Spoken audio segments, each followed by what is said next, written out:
Graça e paz a todos. É com muito prazer e alegria que estamos novamente aqui para trazer uma mensagem que edifica a sua vida.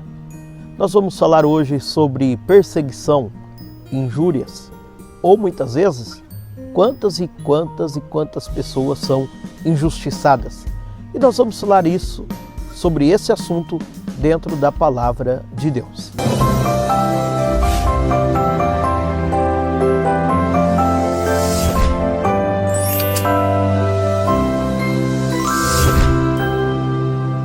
No livro de 2 Coríntios, do capítulo 12 e do versículo 10, o apóstolo Paulo diz assim: Eu me alegro também com as fraquezas, os insultos, os sofrimentos, as perseguições e as dificuldades pelos quais eu passo, por causa de Cristo. Porque quando eu perco toda a minha força, então tenho a força de Cristo em mim. Ou seja, porque quando eu estou fraco, aí então é que eu sou forte. O apóstolo Paulo, em sua palavra, ele nos dá um exemplo muito claro de que quando nós somos perseguidos por causa do nome de Cristo, e nesse momento, é nesse momento que nós então temos a força somente em Deus. O apóstolo Paulo, ele era perseguido porque ele falava a verdade. Se você pegar a sua Bíblia e for ler as cartas do apóstolo Paulo para as igrejas, você vai ver que são exortações e são também ensinos de como uma pessoa viver correta na presença de Deus. E era por causa disso que ele era perseguido, devido à palavra verdadeira que ele ministrava, que era a palavra de Cristo. O prazer do apóstolo Paulo era ministrar a palavra e o amor de Cristo às pessoas, ou seja, para que as pessoas chegassem ao conhecimento da verdade. Hoje é totalmente diferente nós compararmos a palavra em que o apóstolo Paulo exortava as igrejas, como o de Coríntios, como o de Éfeso, como muitos que hoje se intitulam apóstolos e estão exortando a igreja. Olha para você ver como a diferença é grande.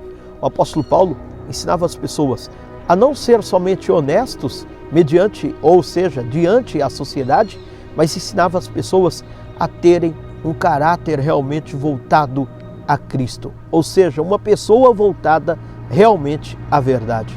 Hoje, os apóstolos ensinam a riqueza. Hoje, os apóstolos ensinam que você não pode sofrer, que você não pode passar perseguição, que você não pode aceitar o problema que você está enfrentando. E o apóstolo Paulo dizendo: eu posso passar por injúria, eu sei o que é passar por perseguição, eu sei o que é passar por tudo isso, mas nada disso vai abalar minha fé. Porque quando eu estou fraco, eu sou forte. Nesse momento em que da fraqueza que o apóstolo Paulo está querendo dizer é o seguinte: da perseguição que ele está passando por causa do nome de Cristo. Então ele é forte, porque ele vê que realmente ele não consegue fazer nada e que ele depende realmente de Cristo. E é tão bonito quando o homem ele depende de Deus e que ele reconhece que ele depende de Deus, que aqui nós vemos que o próprio Deus responde para Paulo dizendo: Paulo, a minha graça te basta, porque o meu poder se aperfeiçoa na fraqueza. Paulo, a minha graça é tudo na sua vida, porque o meu poder se aperfeiçoa na fraqueza. Enquanto hoje muitos dizem que você tem que ter um bem material, algo maravilhoso, não pode passar perseguição, não pode sofrer injúria, não pode ser injustiçado. O apóstolo Paulo dizia: tudo isso eu passo, mas com a força de Cristo, porque Cristo é o centro, é o principal assunto do Evangelho. E ele reconheceu que sem Cristo ele não era nada, sem Cristo ele não podia fazer nada. Não é como muitos que hoje estão se exaltando e dizendo que são tais, que são grandes, que são poderosos. Mas lembre-se de uma coisa: sem Cristo você não é nada. Busque a graça e a força de Deus, porque é ela que aperfeiçoa a sua vida espiritual para com Cristo. Que Deus te abençoe. Um forte abraço.